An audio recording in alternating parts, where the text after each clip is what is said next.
Shalom à tous et à toutes, bienvenue à ce débat sans façon sur Lumière du Monde Télévision. Comme toutes les semaines, nous avons encore aujourd'hui un thème que nous allons mettre sur ce plateau. Et nous avons également des invités pour en débattre. Le thème choisi, c'est l'évangile de prospérité. Pour en parler, nous avons le missionnaire Assémian Germe Aimé. Shalom missionnaire. Shalom Daniel. Vous allez bien? Ça va. Présentez-nous votre communauté, vous venez d'une mission. Il s'agit de l'Office de prière, d'évangélisation de relations d'aide, qui a 4 départements. Et le département missionnaire, qui est la synagogue des élus, est en train de mettre en place une communauté qui est la communauté du sanctuaire des 7 sceaux. D'accord. Et donc, c'est à cela que nous travaillons. Ok. En tout cas, que Dieu vous aide à pouvoir terminer cette œuvre ici en Côte d'Ivoire. Nous avons également le révérend Zionka. Shalom. Shalom. Vous allez bien? Oui, très bien. Alors, vous êtes aussi un habitué de ce plateau, hein? Oui, bien sûr. Vous nous venez de la Maison des Grâces. Oui, je suis le président leader de la Maison des Grâces de la Vie internationale située à Yopougon militaire. D'accord. Et chez nous, on dit « Tout va bien, car Jésus est la vie ». Alléluia. Bienvenue encore à vous, Bishop Kwasi Apollos. Shalom. Shalom. Vous allez bien? Oui, ça va. Alors, vous nous venez de Éprian, c'est ça? Oui, l'Église de la Parole Révélée Internationale, dont je suis le leader fondateur. C'est ça. Donc, je dis encore que nous bénissons Dieu qui permet que nous soyons encore ici. C'est ça. Pour, n'est-ce pas, donner notre part de vérité. Oui, quant au thème, l'évangile de prospérité. Ah oui, donc le reste à venir. D'accord. Et puis, nous avons avec nous l'apôtre Wablei Pacom. Oui. Sois béni. Amen. Il ne faut pas qu'on oublie l'apôtre Wablei Florent Pacom. Oui, je suis le cardinal Florent Pacom. D'accord. Fondateur de l'église La Fontaine. Et Dieu nous a fait la grâce d'avoir plusieurs églises dans la nation. Je bénis LMTV qui nous a fait appel pour donner notre point de vue sur la thématique de l'évangile de prospérité. Merci et puis amen encore merci d'avoir accepté notre invitation. On sait que vous êtes très occupés, mais vous nous accordez un peu de votre temps. J'espère qu'il sera profitable pour nos téléspectateurs qui nous regardent. On a dit le thème, l'évangile de prospérité. Alors tout de suite, on y va. Qu'est-ce que l'évangile de prospérité? Je viens de demander à l'apôtre Wablei. Alors, il faut dire que dans nos églises, il y a un certain évangile qui est prêché. Que nous appelons évangile manche-coute. Ça veut dire que c'est pas trop fort, ça? L'évangile n'est pas prêché dans toute sa totalité. D'accord. Et donc, il se trouve que l'évangile, la prospérité, c'est-à-dire parler d'argent, parler d'honorer Dieu avec nos biens, était une affaire taboue. Même le dit dans certaines églises, vous êtes même lapidés. Donc, il fallait faire comprendre aux uns et aux autres que dans le message de l'évangile, il y a aussi la prospérité. Et je pense que nous allons même comprendre que quand Dieu a dit à Moïse, il a dit à Moïse de représenter le tabernacle tel qu'il est fait au ciel, c'est-à-dire le culte qui se fait au ciel, de représenter textuellement sur la terre. Donc, il s'avérait qu'on ne rentre pas dans le tabernacle sans une offrande, sans un sacrifice. Donc, pas les mains vides. Pas les mains vides. Et même quand vous rentrez encore dans le tabernacle, la première des choses que vous allez rencontrer, c'est l'autel de sacrifice. Alors, c'est après maintenant votre sacrifice ayant été consommé, vous allez aller maintenant à ce qu'on appelle la cuve des reins. C'est là qu'il y a la sanctification. Mais aujourd'hui, la sanctification même appuie plus le pas sur l'offrande. Or, sans l'offrande, on ne peut pas aller à la sanctification. D'accord. Alors, nous disons non. Nous disons que la sanctification, oui. Mais il faut aussi que l'offrande ait la place que Dieu lui a donnée dans le culte. D'accord. Merci, apôtre Wablei. Révérend Zionka? Oui, c'est un thème très intéressant parce que définir l'évangile de prospérité, il faut d'abord ramener les choses dans leur contexte réel. Oui. Il faut d'abord parler même du vrai évangile. L'évangile, c'est quoi? L'évangile, c'est la bonne nouvelle. Mais on dit l'évangile de Jésus Christ, qui est quoi? Qui est la bonne nouvelle du royaume des cieux, qui offre aux chrétiens la vie gratuite du royaume des cieux, mais en même temps, qui leur permettent aussi de pouvoir vivre heureux et bien sur cette terre. Voilà. Par contre, l'évangile de prospérité est typiquement différent. L'évangile de prospérité, c'est un évangile dont l'enseignement souhaite que le chrétien soit riche, en bonne santé et prospère. Et cet évangile, au fait, n'est pas réellement l'évangile de Dieu. Est différent de l'évangile de Jésus-Christ. D'accord. Voilà, c'est typiquement différent. D'accord, je pense qu'on va y arriver par rapport à ce que vous avez eu à dire. Missionnaire Assémian, qu'avez-vous à dire? Oui, l'expression évangile de prospérité est née avec l'émergence des mouvements néo-pentecôtistes. Je dis l'émergence en Côte d'Ivoire, bien entendu. Il y a une vingtaine d'années, l'émergence des mouvements néo-pentecôtistes. C'est avec ces mouvements néo-pentecôtistes qu'on découvre l'expression évangile de prospérité. Qu'est-ce que cela signifie en tant que tel? Après avoir écouté la plupart de ceux qui soutiennent en fait cette idée, on pourrait définir l'évangile de prospérité comme étant en fait une série d'exhortations ou une série de messages visant à attirer l'attention en fait du peuple de Dieu sur comment donner pour obtenir en fait de Dieu. Obtenir de Dieu. Le problème avec l'expression elle-même, c'est qu'en fait, l'expression dit évangile de prospérité. De prospérité. Voilà. Si on veut être assez pointueux, on dira tout de suite en fait qu'il n'existe pas un évangile en fait, de prospérité. Il existe l'évangile de Jésus-Christ. Cela est très clair. Tout court. Mais l'évangile de Jésus-Christ prévoit des aspects portant sur la prospérité, sur divers plans, bien entendu, sur divers aspects de la vie de l'être humain. Cette prospérité qui de façon holistique doit amener en fait le chrétien à vivre de façon en fait épanouie. D'accord, merci. C'est ce qu'on peut dire pour l'heure. Pour l'heure, d'accord. Merci à missionnaire Assémian. Bishop Kwasi, je vous regarde aussi. Hein. D'accord. Bon, j'ai écouté mes co-débatteurs parler. Oui. Je vais dire, ils n'ont pas la maîtrise du thème. Ah bon? Ils ont même des difficultés pour introduire ce qu'ils sont en train de dire. Dites-nous alors ce que vous savez. Voilà, parce que vous savez, dire qu'il n'y a pas un évangile de prospérité, c'est une aberration totale. Parce que l'évangile lui-même, je l'ai toujours dit, dans son essence, porte la marque de la prospérité. Et quand on parle de prospérité, il faut définir d'abord le terme prospérité. Qu'est-ce qui veut dire prospérer? Parce que la prospérité vient du verbe prospérer. Oui. Donc prospérer, c'est pour une personne, je vais dire, c'est pour une personne c'est donner à une personne de réussir dans cette entreprise, de réussir dans tout ce qu'elle entreprend, dans tout ce qu'elle fait, d'avancer dans tout ce qu'elle fait, de prospérer. Et donc, quand on parle de réussir dans tout ce que nous faisons, c'est de là vient le thème prospérer. Oui. Pourquoi? Parce que un enfant de Dieu, une personne qui n'a pas le Seigneur Jésus dans sa vie, on voit aujourd'hui que même des païens prospèrent. Oui.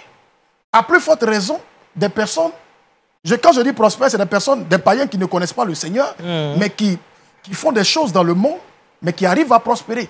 Et donc, nous, les enfants de Dieu, quelqu'un à qui on a annoncé l'évangile, qui a le message du Yeshua, qui n'arrive pas à évoluer, progresser dans ce qu'il fait, mais dès la base, il est maudit. D'accord. Pourquoi? Non, je viens. Oui. Pourquoi? Parce que tu as un message de prospérité, mais qui fait de toi une personne misérable. Donc, c'est contradictoire carrément au message que tu as reçu. D'accord, je pense qu'on va revenir à vous tout à l'heure parce qu'il y a beaucoup de thèmes que vous avez employés. Je pense qu'ils vont rentrer dans ce qu'on aura comme question. Quand vous dites que, par exemple, celui qui n'aime pas la prospérité, n'est pas prospère, maudit, c'est pas trop fort, ça? Maman, merci de m'interroger encore une fois de plus. Qu'est-ce que je suis en train de dire? Le message de Yeshua est un message qui tire son origine, c'est-à-dire qui tire la base du livre de Luc chapitre 4, au verset 19. Il dit ceci. l'onction et l'Esprit de Dieu est sur moi, car il m'a oint pour apporter la bonne nouvelle aux pauvres. Et quand vous lisez dans la suite, je paraphrase, quand vous lisez dans la suite, vous allez voir que le même message dit apporter la délivrance aux captifs. D'accord. Donc, une personne à qui on doit annoncer une bonne nouvelle, elle est forcément attristée quelque part.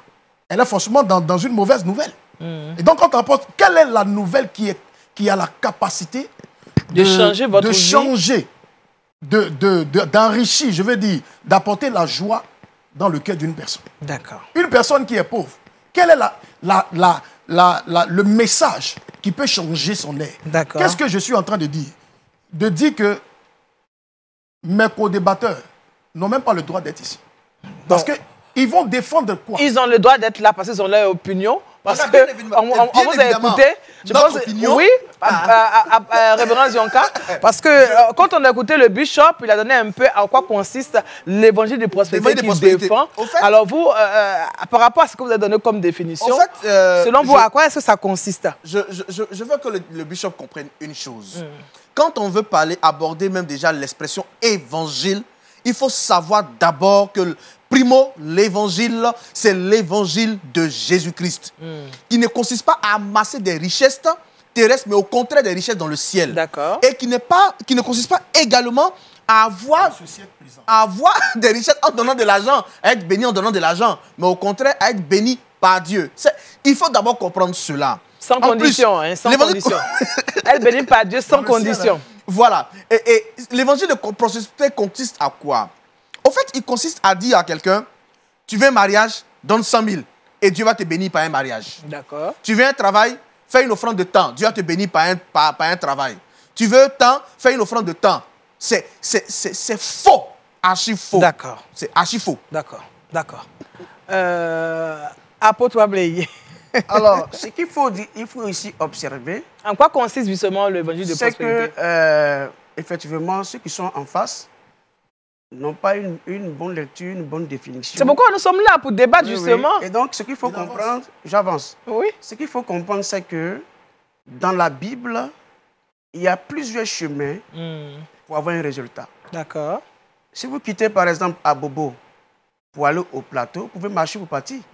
Vous allez arriver, mais avec beaucoup de sueur et beaucoup de difficultés. D'accord. Quand vous pouvez aussi seulement prendre un taxi compteur, vous donnez de l'argent au taximètre et tranquillement il vous dépose. Il vous dépose au lieu... Donc, la Bible est composée des principes. Et ces principes-là sont dans la Bible. Et si vous ne connaissez pas cela, vous pouvez souffrir, être en train de souffrir, croyant que vous portez la croix du Christ, mais seulement que vous n'avez pas la connaissance. D'accord. Alors, ce qu'il faut comprendre ici, ce que nous appelons ici l'évangile de prospérité. Ça consiste à quoi justement? Ça consiste à faire comprendre Oui. aux enfants de Dieu que Dieu bénit.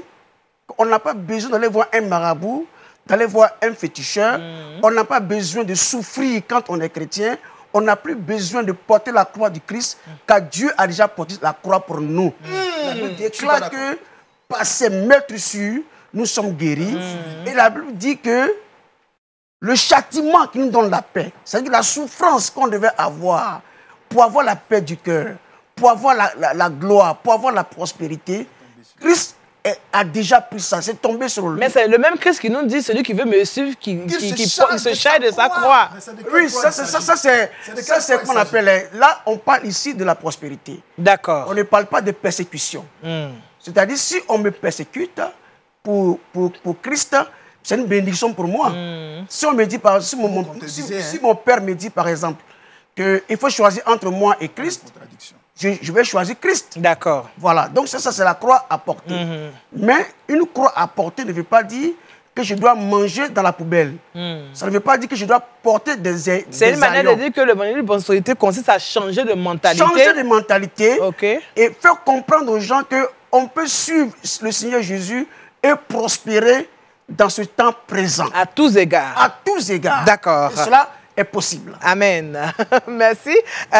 Missionnaire Simeon. Oui, effectivement, on peut suivre le Seigneur Jésus et prospérer à tous égards.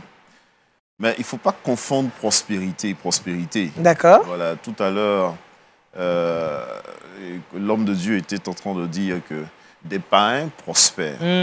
Mais la prospérité des non-chrétiens et la prospérité des chrétiens ne peut être... C'est pas la même chose. C'est pas la même chose. Dans le christianisme, la prospérité du chrétien est fonction de la prospérité de son âme. On dit, bien-aimé, je souhaite que tu prospères à tous égards et que tu sois en bonne santé, comme prospère l'état de ton âme. Et donc, on ne peut pas faire fi de la prospérité de notre âme, ce qui signifie, la Bible est très claire, sans la sanctification, nul ne verra Dieu. Voir Dieu, on voit Dieu de plusieurs façons. On peut voir Dieu sur le plan spirituel, on peut voir Dieu sur le plan social, on peut voir Dieu dans ses affaires, on peut voir Dieu...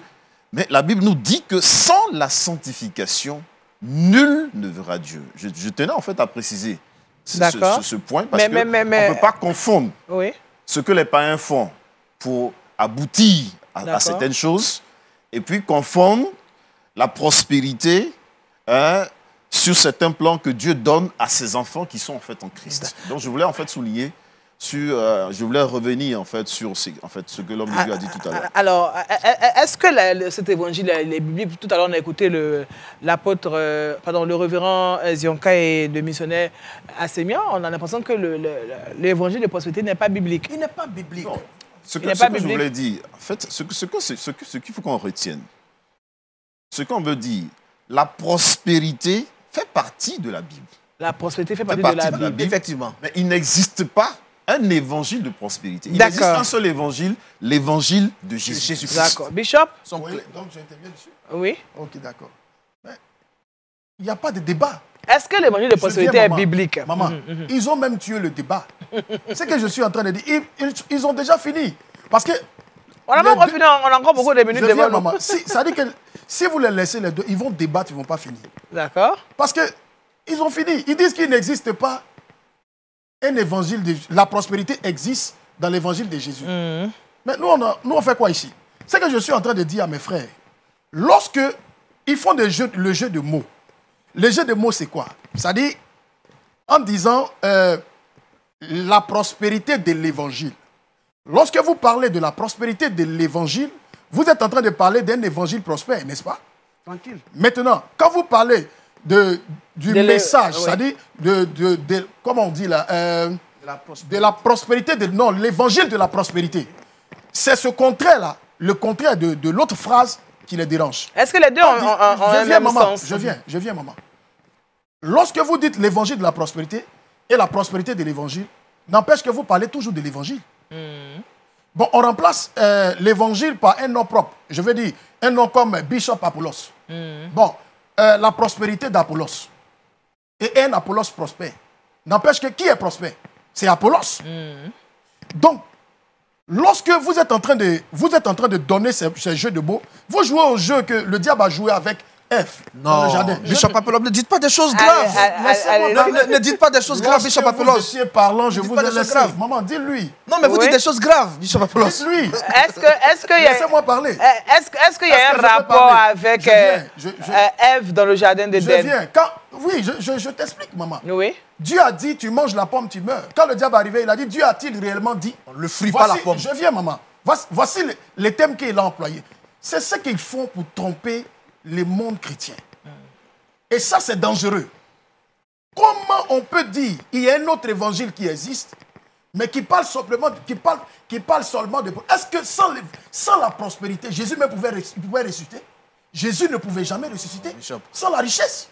Donc, la richesse fait partie du message de Jésus. Quand vous parlez de richesse ici, vous faites allusion à quoi, Bishop? Maman, je suis en train de parler de la prospérité. Et lorsque je parle de la prospérité, parce que c'est ça qui les dérange.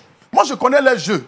C'est-à-dire, c'est des personnes qui vont dire des choses, mais qui ne vivent pas cette chose. Aujourd'hui, il ne peut pas me dire, il n'y a pas un parmi eux qui peut me dire que ce qu'ils sont en train de défendre... Est-ce que je vais vous dire quand vous allez finir de parler? Je viens. Tu parles tout à l'heure. Quand j'ai fini de parler, ça dit que... Allez-y rapidement. Il y a pas un qui peut me dire que ce qu'il est en train de dire, il peut défendre. Et ce qu'il défend, il peut vivre ça. Non, ce n'est pas possible. Parce qu'il n'y a pas un autre évangile. L'évangile de Jésus, c'est un message. Et le message est rempli de salut. Et le salut, dans le salut, il y a le thème qu'on appelle le sosos. Le sosos, c'est qui englobe tout, c'est-à-dire la délivrance, le miracle, la restauration, la richesse. Donc, ils vont te dire qu'eux, ils sont d'accord que la richesse, la prospérité soit dans le message de Jésus, mais l'évangile de Jésus ne consiste pas À parler seulement de... Écoutez, chacun qui vient au Seigneur avec son état d'âme.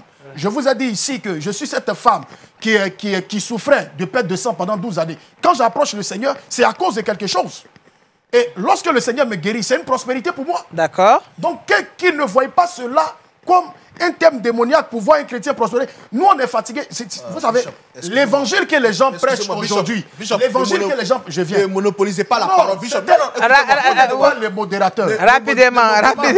Bishop, vous allez terminer rapidement. Révérend, on va le laisser terminer. L'évangile que les gens prêchent aujourd'hui, il dit par exemple, c'est l'évangile de Jésus consiste à amasser des trésors dans le ciel et dans ce siècle présent. Mais c'est contradictoire au livre qu'il lit. Dans ce siècle présent, nous retrouvons des bénédictions et des richesses, même des maisons. D'accord. D'accord. Alors, révérend Jonka, je pense que... Je vais dire. D'accord, on va passer la parole à la pauvre Ablaï. Ce qu'ils sont en train de dire, je vais soutenir ce que dit le bishop, oui. En disant que un royaume qui se veut sérieux ne peut pas faire de l'argent un sujet de tabou. Expliquez-vous. Un royaume qui se veut puissant. Parce que quand on parle d'un royaume, il y a trop de choses à faire. Vous avez des notables, vous avez des secrétaires, vous avez des ministres, et tous ceux-là, il faut les payer. Nous, on nous dit que l'argent répond à tout, vraiment, comme Ecclésiaste le dit. L'argent répond à tout. Il s'est trouvé même mais est-ce que ça suffit pour prêcher seulement l'argent? Non, ce n'est pas seulement. Ici, nous avons une thématique. Et la thématique, ici, c'est l'évangile de prospérité. Alors, donc, nous parlons dans un cadre bien donné, bien structuré. Alors, donc, c'est dans ce cadre-là que nous parlons de l'évangile de prospérité. Et nous disons, pour que l'évangile prospère, il faut que celui-même qui doit porter l'évangile-là soit prospère. Parce que si l'homme, le chrétien est prospère, on pourra prêcher l'évangile à la télévision, on pourra faire des croisades, parce que l'évangile, elle ne peut pas se lever sur pour se prêcher. C'est les hommes qui prennent l'évangile pour aller prêcher. Alors si ces hommes ne sont pas bénis, ne sont pas prospères, comment l'évangile peut-il prospérer? D'accord. Alors ce qu'il faut comprendre, c'est que ce thème est tellement important que notre Seigneur Jésus lui-même, quand il fait ses croisades, vous pouvez trouver plus de 7000 personnes. Mais Jésus s'est assis devant l'offrande, la corbeille, pour voir ce que chaque personne va donner. Oui. Donc ça a mis combien d'heures? Parce que plus de 7000 personnes, il faut contrôler ce que chacun va donner. Il y a une pauvre femme qui donne même ses 300. C'est 3 pièces. C'est 3 pièces. Moi, il y a une dame qui est venue une fois, elle m'a envoyé des pagnes dans sa valise. C'était tout ce qu'elle avait. J'ai refusé de prendre ça. Tellement que mon cœur, parce que je m'appelle Webley, ça veut dire celui qui a pitié. J'ai laissé. Mais Jésus n'a pas laissé. Les 3 pièces d'argent. Les 3 pièces d'argent de la femme. C'est plus compatissant que Jésus. C'est tout ce qu'elle... Non, c'est tout ce qu'elle avait pour donner. Oui, il est plus Je lui fais comprendre que, voilà, nous confondons nos émotions et le spirituel et la parole de Dieu. D'accord. Jésus a pris, il a pris l'argent de la femme parce que c'est ce qu'il fallait à la femme pour sortir de sa situation. D'un état peut-être précaire. D'un état précaire. Donc, vous ne pouvez pas sortir de votre état précaire si vous ne rentrez pas dans le principe du donner. D'accord. Jamais. OK. Ce que je veux expliquer, j'ai l'impression que mes frères, mes 2 frères ne comprennent pas quelque chose. Ils sont en train de donner un thème qui, au fait, n'a rien à voir avec ce qu'ils disent. Voilà. Ils sont en train de dire l'évangile de prospérité, mais ils parlent d'autre chose. 2 Corinthiens 9, 6 dit quoi? Sachez que celui qui sème peu, moissonne peu. Celui qui sème abondamment, moissonne abondamment. Ce message dit quoi? Ce message dit que quand nous voulons être bénis, nous sémons. Il a parlé d'offrande, je suis d'accord. Mais en même temps, l'offrande qui est collectée a un but. C'est pour l'évangélisation. c'est pour le salut des âmes. C'est pour prendre soin de ceux qui sont dans le sacerdoce. Voilà. Donc, il ne faudrait pas qu'on mélange les choses. On ne dit pas que donnez, et puis vous serez bénis. Et puis après, on a l'impression que tout se passe par le donner. Tout se passe par l'argent. Celui qui n'est pas prospère n'est pas béni. Attendez, la prospérité c'est quoi? La prospérité c'est être heureux. Jésus a dit, je veux que mes bébés soient heureuses et qu'elles vivent dans l'abondance. Donc, être heureux dans tous les domaines, heureux financièrement, heureux matrimonialement, heureux dans les études, dans tous les domaines de la vie. Donc, ne parlons pas de prospérité comme si il y a des gens aujourd'hui qui brassent des milliards, mais qui souffrent en elles-mêmes. Il y a des gens qui sont riches immensement, mais qui souffrent, ne sont pas prospères. Cette prospérité n'est pas complète. La vraie prospérité, elle est en Jésus-Christ. Nous pouvons avoir beaucoup d'argent et être contents sur tous les domaines. Mais l'évangile de prospérité est un faux message parce qu'il met en avant le fait que nous devons avoir l'argent. S'il n'y a pas l'argent, il n'y a pas Dieu. Je suis contre cet évangile. Missionnaire, merci. En fait, il faut un équilibre. Il faut un équilibre. On ne peut pas... L'évangile est un tout. On ne peut pas juste prendre un aspect. Merci. On ne peut pas juste prendre un aspect au détriment, en fait, d'autres aspects. Je ne sais pas si on se comprend. On ne peut pas juste parler de prospérité matérielle, de prospérité financière, au détriment de son intimité, de l'intimité avec Dieu, au détriment, en fait, de la connaissance des Saintes Écritures, au détriment, en fait, de l'art, en fait, dans la prière. C'est un tout. D'accord. Je ne sais pas si on se comprend. On ne peut pas dissocier la prospérité matérielle, la prospérité financière des deux aspects, en fait, de l'évangile. C'est un tout. Je ne sais pas si on se comprend. Et donc, quand on dit prospérité dans l'évangile, quand on dit prospérité dans l'évangile, je l'ai dit tout à l'heure, le texte dit « Je souhaite que tu prospères à tous égards ». C'est pour dire que la prospérité ne touche pas seulement un seul aspect. Ne touche pas seulement un seul aspect de la vie du chrétien. Bien sûr. Ne touche pas seulement un seul aspect de la vie du chrétien. Or, l'évangile de prospérité se veut un évangile que je prends le soin de mettre en griffe, de grosses griffes d'ailleurs, se veut un évangile qui ne met en exergue que l'aspect matériel et financier, sans toutefois présenter l'équilibre qu'il y a entre ces deux aspects et les autres aspects, en fait, de la foi chrétienne. D'accord. Et c'est là que ça cause problème en tant que tel. En fait, je suis d'accord que ça cause problème, en fait. Sinon... Merci, missionnaire. Merci, je vais demander à l'apôtre Wabley, quel est le sens que la Bible donne du mot prospérité? Le sens de la prospérité dans la Bible, c'est quoi? D'abord, prospérer déjà, c'est être heureux. C'est être mieux. Parce que même quand on parle du salut, le salut, c'est la prospérité. Donc, le sens que Dieu donne à la prospérité, c'est être heureux. Voilà. C'est-à-dire, c'est vivre la quiétude, c'est vivre la paix, c'est être débarrassé de tout ce qui tout ce qui amène l'homme dans les pleurs, dans la désolation. Maintenant, ce qu'il faut comprendre ici, c'est qu'il n'y a pas une personne qui ne veut pas être heureuse. Il n'y en a pas. Donc, ce que nous mettons en avant, je le dis toujours, par la définition de l'évangile de prospérité, ce que nous disons, quand on prend par exemple le livre de Jean, le livre de Marc, c'est l'évangile. Si je prends un verset dans Marc ou bien un verset dans Jean, c'est l'évangile. Donc, c'est ce qu'on appelle l'évangile de prospérité. C'est que ça vient, n'est-ce pas, de la parole de Dieu. Mais ce que je veux, n'est-ce pas, dire à l'homme de Dieu par terme. Il faut qu'il dise à ses ouailles que le processus de l'exaucement d'une prière commence d'abord par l'offrande. Ce n'est pas moi qui le dis, mais c'est Dieu qui a dit à Moïse qui entend de me le dire. D'établir tel que le culte est fait dans le ciel. Frère, j'ai fait 4 ans de formation biblique. Mais parfois... J'ai fait 4 ans de formation biblique. Est-ce que l'offrande va plutôt soulever le point qui achève le culte? Voilà, voici le problème qu'on a. C'est pourquoi on a les Juifs qui sont prospères avec la même Bible que nous avons.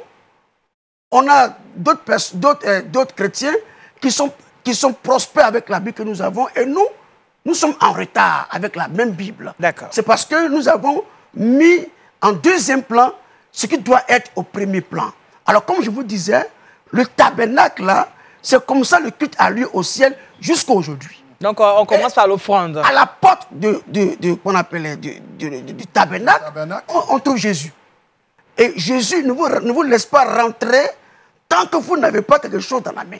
Clair. Et quand vous rentrez, vous trouverez d'abord l'autel des sacrifices. Alors, c'est votre sacrifice que vous allez faire là qui va maintenant vous amener à l'exaucement de votre prière. D'accord. Or, qu'est-ce qu'on a fait? Il s'est trouvé que dans l'église, on a trouvé ces pasteurs qui sont venus avec leur argent. Ils sont venus avec leur argent dans l'église. Ils n'ont pas connu la prospérité qui vient de Dieu.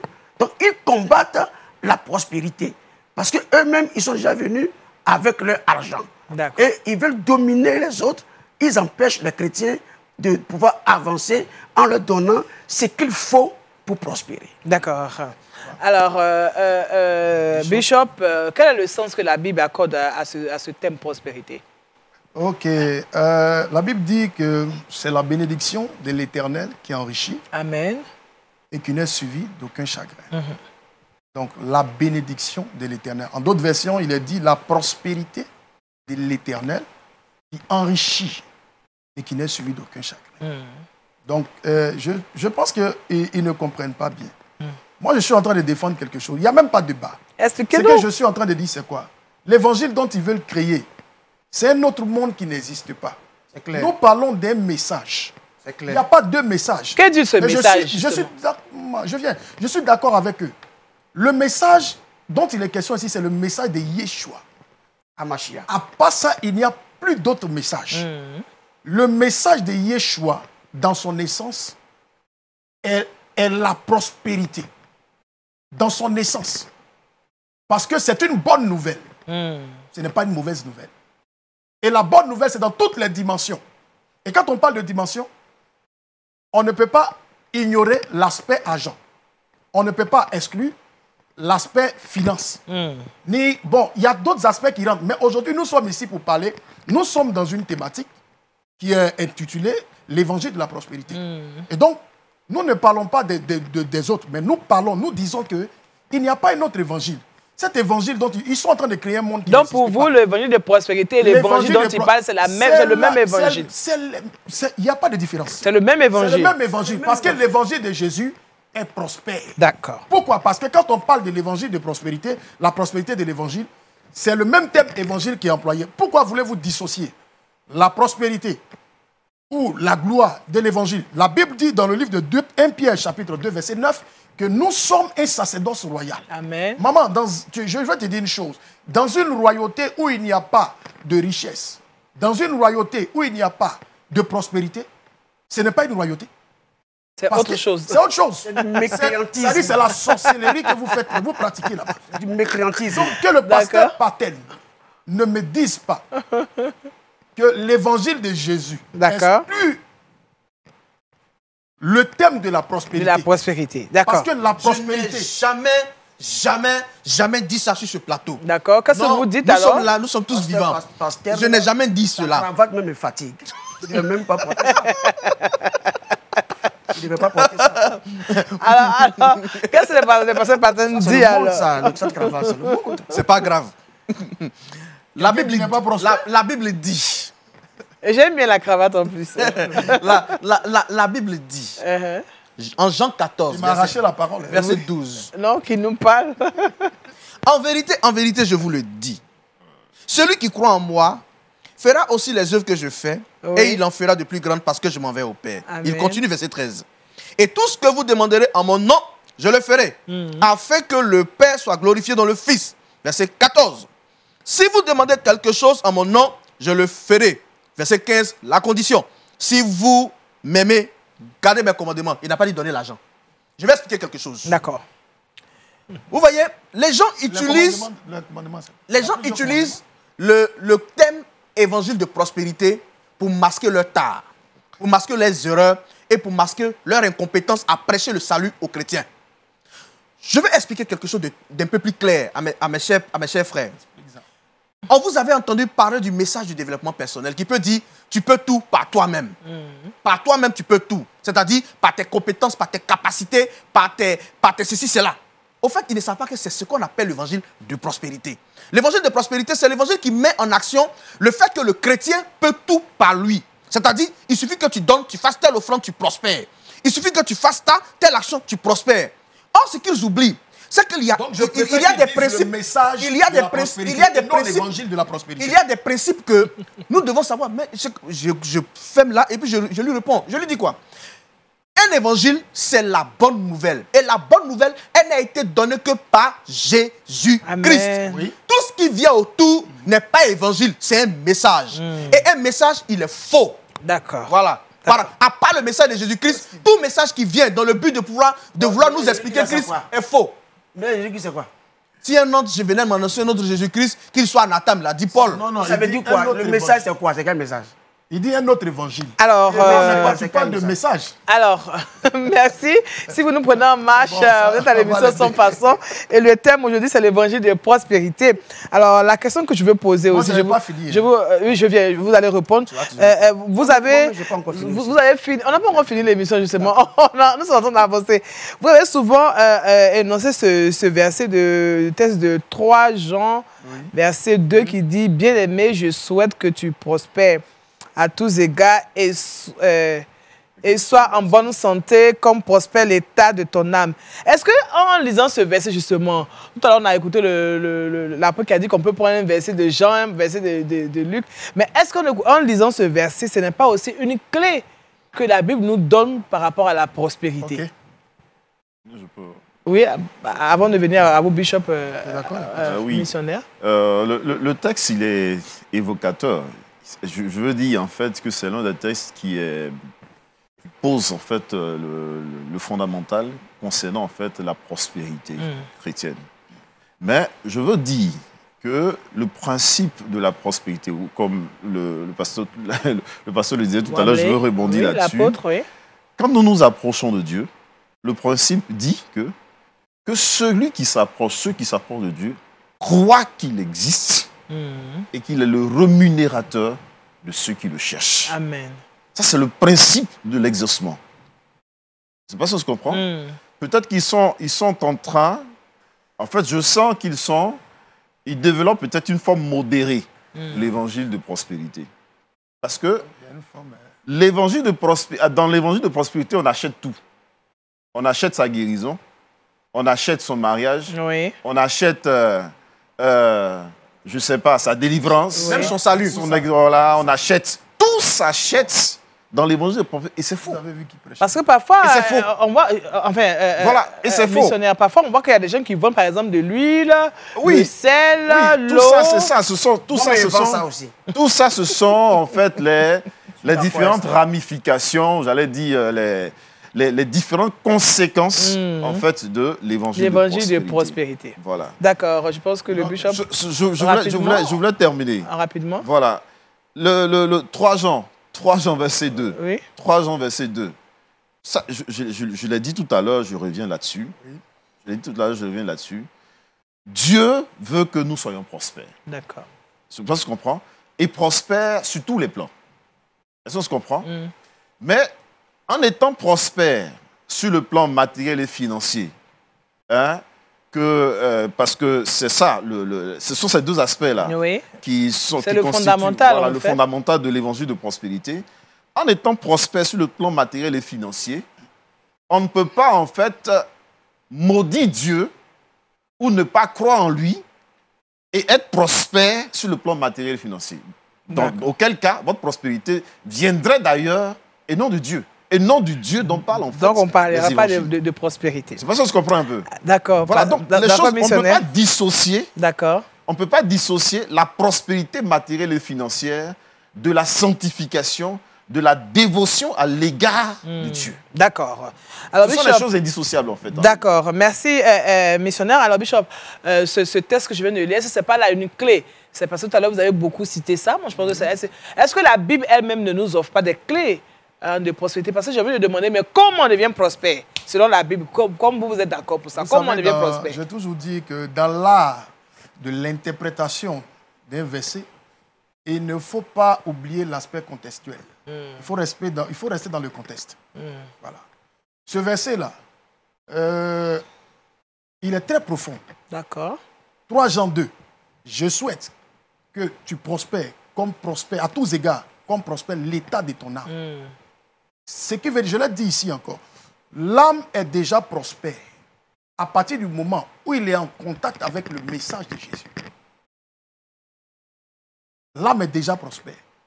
Mais tu peux ne pas prospérer à tous égards, comme prospère l'état de ton âme. À tous égards. Donc, une personne qui ne prospère pas, c'est là que on met un point final à ce débat. Une personne qui ne prospère pas à tous égards, son âme est déjà prospère. Elle va au ciel, ça ne gêne pas Dieu. Ça ne gêne pas Dieu. Mais à tous égards, ici, on veut mentionner, oui, que tu vas aller à l'église pendant que tu ne peux pas payer ta maison. Ton âme est prospère. Ta tête est dans les nuages, comme il a dit, amasser des trésors dans le ciel. Pendant que sur la terre, tu es un bon arrière. C'est un sorcier même, c'est les sorciers qui ont... Ça dit, maman, laisse-moi terminer. Mais comme il a parlé de sorcellerie. Voilà, c'est la sorcellerie. Parce que la sorcellerie, c'est pas manger l'homme. En ce moment, l'âme ne prospère plus. Donc, je comprends maintenant en te disant que, oui. Maman, non, ça c'est un terme métaphorique. D'accord. Ce que je suis en train de dire, c'est quoi? C'est qu'une personne qui, n'est-ce pas, a l'âme qui prospère, sans problème, parce qu'elle a accepté Jésus, elle est en contact avec le message. Elle va au ciel. Mais ça veut dire, les grosses voitures que tes amis roulent sur la terre ici, tu ne pourras pas rouler ça aussi. Donc tu dois toucher ce qui est sur la terre. Maman, aussi. Je viens. Jésus t'a sauvé, il ne t'a pas pris pour aller au ciel. Il t'a laissé sur la terre. Sur la terre ici, tu dois manger. Sur la terre, tu dois payer ta maison. Ça ne connaît pas. Toi, bon, lui par exemple, sa femme vient lui demander l'argent. Lui, il va dire à sa femme, je n'ai pas l'argent. Mais qu'il aille au village. On va lui donner... Pourquoi? Parce qu'arrivé à un certain moment donné, on comprend que les hommes ont trop fait de ça un mystère. Les gens ne peuvent pas parler d'argent. D'accord. Mais ne prêchez plus l'offrande dans vos églises. Alors, est-ce que pour autant... Jésus n'a pas eu pitié de l'offrande de la veuve. Est-ce que c'est pour autant qu'on doit toujours tabler sur l'argent? Il a pris ça. Non, excusez-moi. Je vais expliquer.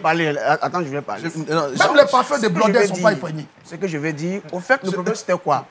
Le problème de l'évangile, c'est que quand vous parlez d'argent, ça devient un problème. Mais justement, pourquoi? Selon vous, pourquoi cet état des choses? Oui, mais c'est l'évangile que certains pasteurs sorciers ont prêché. Parce que quand vous dites que la personne est bénie spirituellement, nous savons que dans notre société africaine, on a des personnes qui sont bénies sur le plan spirituel. Les sorciers, là, ils sont bénis sur le plan spirituel, ils ont des avions, oui. Mais sur le plan physique, ils n'ont rien. Donc, on a des chrétiens comme ça, des chrétiens sorciers. Ils sont riches en esprit, mais physiquement, ils ont des avions en esprit et physiquement, ils n'ont rien. C'est des sorciers. Mais ça quoi avoir notre évangile des prophètes? Mais c'est ça. Parce que quand tu dis, par exemple, que la bénédiction, elle est spirituelle et céleste, ça, c'est... Vous voyez, parce qu'on a beaucoup dans nos églises, des pasteurs qui pratiquent la vraie sorcellerie. Donc, selon vous... C'est les sorciers. Donc, selon vous, si on veut s'appuyer... Enfin, selon vous, la Bible ne recommande pas d'être seulement prospère dans l'âme, mais on doit prospérer physiquement. On doit toucher physiquement ce que... Parce que le monde... Le spirituel... Mais comment? Moi, je veux savoir comment. Comment arriver à là? Mais attends, Daniel, il ne peut pas t'expliquer. Il ne peut pas t'expliquer parce qu'en réalité, il ne maîtrise pas son sujet. Bien sûr qu'il maîtrise le sujet. Il ne peut pas t'expliquer. Depuis que je pose la question, je n'ai pas de réponse. Explique clairement le spirituel contrôle. On dit vous êtes des sorciers. Le spirituel contrôle le physique. Là, tu dis des choses. Vous ne pouvez pas être béni si vous ne donnez pas. Parce que la bénédiction a une clause. Donc, la bénédiction a un principe. Donc, le principe de cette possibilité, c'est de donner. Je vous rends un témoignage, par exemple. Moi, j'avais une église où c'était pas facile. Alors, j'ai reçu un jour un homme de Dieu. Et quand il a fini de prêcher, ce jour-là, mes enfants avaient donné, ça faisait 400 000 francs. C'était une veillée. Et j'étais tellement émerveillé par ce qui s'est passé. J'ai donné tout au pasteur. Tous les 400 000 francs. Il s'est même plaint, non, on me dit, prends un peu, il ne faut pas tout prendre. Et c'est comme je suis allé à la maison, j'ai marché à pied. Même ce jour-là, je n'ai pas mangé. Mais à partir de ce jour, c'était comme un déclic. Mais là, c'est un sacrifice que vous avez fait. Ah, c'est un sacrifice. Vous enseignez que si vous ne dormez Les formes, pas, tu n'enseignes pas. S'il enseigne. si vous ne dormez pas, Oui. je réponds à votre préoccupation. D'accord. Si vous ne dormez pas, vous ne pouvez pas bénéficier de la bénédiction matérielle. D'accord. Même Jésus lui-même, dans le désert, le peuple qui le suivait avait soif, avait faim. Jésus s'en foutait. C'est les apôtres qui sont venus lui dire, mais Jésus, ils sont en train de mourir. Il dit, mais donnez-la à manger vous-même, comme ça vous intéresse. Donnez-la à manger vous-même. Il n'a fait aucun miracle. D'accord. C'est quand on lui envoyait des poissons et le pain, quelque chose de matériel, c'est ce qu'ils ont envoyé qu'il a pris, qu'il a multiplié. Donc, dans le monde spirituel, dans le monde chrétien, vous ne pouvez pas toucher des choses physiques et matérielles Sans que si vous ne n'ayez... donnez pas. D'accord, donc, ok. Sinon, ton âme est prospère. Ok. Hein. D'accord. Je suis... missionnaire. Oui, Missionnaire. En fait, l'évangile dans son expression la plus totale ne balaie pas du revers de la main ce qu'il vient de dire. D'accord. Effectivement, la Bible est un livre de principes, Bien sûr. n'est-ce pas? C'est un livre de principes. Si vous donnez, Dieu répond. Il répond en retour, n'est-ce pas? Mais il faut donner dans un contexte assez précis. D'accord. La Bible dit, ne vous inquiétez de rien. Mais en toute chose, faites connaître vos besoins à Dieu. 1, par des prières. 2, par des supplications. Avec des actions de grâce. Et la grâce de Dieu qui surpasse toute intelligence gardera vos cœurs en Christ. N'est-ce pas? Jésus dit une chose dans Matthieu 6, verset 33. Il dit, cherchez premièrement le royaume des cieux et sa justice. Et toutes ces choses que vous recherchez, il a commencé d'abord par dire, ne vous inquiétez pas pour votre vie de ce que vous mangerez, ni pour votre corps de ce dont vous serez vêtus. Et vers la fin, il dit, cherchez premièrement le royaume des cieux et sa justice, et toutes ces choses vous seront données par-dessus. Sans manquer de dire que ces choses-là, si vous les cherchez, sans rechercher le royaume de Dieu, vous vous comportez comme des païens. D'accord. Peut-être c'est clair. Attends. On parle déjà en langue, on prophétise, on a des dons, on a des dons. Laissez-moi terminer. Il parle de quelqu'un qui ne connaît pas le Seigneur. Voilà. Donc, il dit, ne vous comportez pas comme des païens qui passent leur temps à rechercher des choses matérielles et financières, mais que votre foi soit d'abord ancrée à moi, et puis que vous mettez en exergue mes principes, et puis toutes ces choses matérielles-là vont vous suivre de façon logique. Ok, c'est pas ça que je comprends un peu. D'accord. Bien entendu, celui qui balaie de revers de la main les principes divins ne verra pas certaines choses dans sa vie. Est-ce que je comprends? D'accord. Parce que nous sommes en train de dire, ce que nous essayons de dire, c'est que l'évangile de Jésus-Christ n'est pas seulement l'argent, n'est pas seulement le matériel. D'accord, merci. Je veux juste renchérir encore. Pour dire, l'évangile de Jésus-Christ n'est pas seulement l'argent ni le matériel. Dans le langage biblique, quand Dieu nous sauve, il ne tient pas seulement à nous faire naître de nouveau. Au contraire, il te sauve de tes péchés, il te sauve de l'enfer, mais aussi il te sauve de la maladie, de l'oppression. Il te remet tes idées confuses en place. Il te redonne un travail stable. Il te donne un compte bancaire stable. Il te donne une santé financière stable. Parce que ce qu'ils oublient, on a comme l'impression que ils veulent concentrer tout sur l'argent, comme si nous défendons, comme si nous sommes contre le fait que donner l'argent à l'église est un problème. C'est pas ça. Seulement qu'on ne veut pas qu'on fonctionne de façon disproportionnée. D'accord. Si on parle de prospérité spirituelle, il faut également parler de prospérité matérielle, de prospérité physique. Et à tous les niveaux. Il faut que les deux aillent de pair. D'accord, donc à tous égards. Alors, est-ce que, la question que je vais vous poser, est-ce qu'il y a une différence entre prêcher la bénédiction et prêcher la prospérité? Il y a une différence? Non, personnellement, moi, je m'attendais, en fait, à de véritables défenseurs de l'évangile de prospérité. Non, Mais répondez en fait, quand même à ma question. Je me rends compte... Non, je me rends compte... Est-ce qu'il y a une différence? Je me rends compte qu'ils sont là. Parce qu'il y a une différence. C'est la bénédiction. Dis-lui qu'ils sont là. Qui va vous amener à la prospérité. D'accord, merci, apôtre, oui. Et Bishop, maman, oui. Est-ce qu'il y a une différence entre prêcher la bénédiction et la prospérité? Prêcher la prospérité. La bénédiction, c'est la même chose. C'est la même chose. C'est la même chose. D'accord. Voilà, c'est pour ça que quand il dit je rebondis quand ils disent, moi je veux dire, ça dit, il faut que vous fassiez des têtes à tête. Pour que ces gens-là ne parlent plus. Ça va aller. Sinon, on n'a pas de pied à pied. Alors, à votre révérend Dionka, il y a une différence entre prêcher la bénédiction et prêcher la prospérité? Ça dépend du contexte. La bénédiction, déjà, le fait que nous soyons en Christ et que nous soyons soumis à Dieu et que nous obéissons à ses commandements, nous sommes bénis. Amen. Si nous ne sommes pas en accord avec lui, nous ne sommes pas bénis. Maintenant, est-ce que tout va aller bien pour nous? Je pense qu'un côté peut aller bien et un côté ne peut ne pas aller bien. Parce que des fois, on peut voir quelqu'un qui vit dans le péché, parce que ses affaires prospèrent, on dit automatiquement il est béni. Voilà souvent la mauvaise expression que nous appliquons. Voilà. Dans ce contexte-ci, on peut avoir une bonne santé financière, mais ne pas être béni. Donc la bénédiction, c'est être entièrement en Christ, en Jésus-Christ, et être approuvé par Dieu. D'accord. Voilà. Alors, pour moi, une personne peut recevoir une bénédiction de Dieu. Oui. Même s'il vit dans le péché, il peut recevoir. Parce que la Bible déclare, là où le péché abonde, la grâce surabonde. Dieu peut faire grâce à quelqu'un en le bénissant. Parce qu'il ne faut pas confondre la bénédiction et le salut. D'accord. Alors, le salut a ses principes. La bénédiction aussi a Jésus ses principes. Et la bénédiction a ses principes. D'accord. Voilà. Alors, oui, je disais que la bénédiction est le fondement de la prospérité. D'accord. Si vous n'êtes pas béni, vous ne pouvez être prospère. D'accord. La bénédiction, c'est la faveur de Dieu qui suscite en réalité la prospérité. La vraie prospérité. Je pense que comme cette émission le dit si bien, il y a 100 façons, 100 façons. Nous sommes déjà au thème du temps qui nous est imparti. Je donne la parole à chacun qu'on dise un mot concernant l'évangile de prospérité. Vous, apôtre, vous êtes d'accord? Ce que je vais dire, je suis d'accord de quoi? Allez-y pour prendre la parole. Je veux interpeller les chrétiens oui. de sortir de l'évangile de sorcellerie. Qui consiste à être riche en esprit et être pauvre sur le plan matériel et physique. D'accord.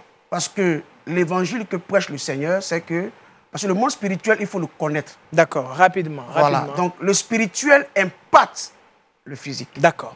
Et la pauvreté n'est pas une qualité. D'accord. La pauvreté est du diable. Ok. Merci. Et la richesse est de Dieu. Amen. Missionnaire, c'est bien rapidement. Jésus a regardé Pierre, il lui a dit, tu es Pierre, sur cette pierre, je bâtirai mon église. Et puis ensuite, il dit, je te donne les clés du royaume.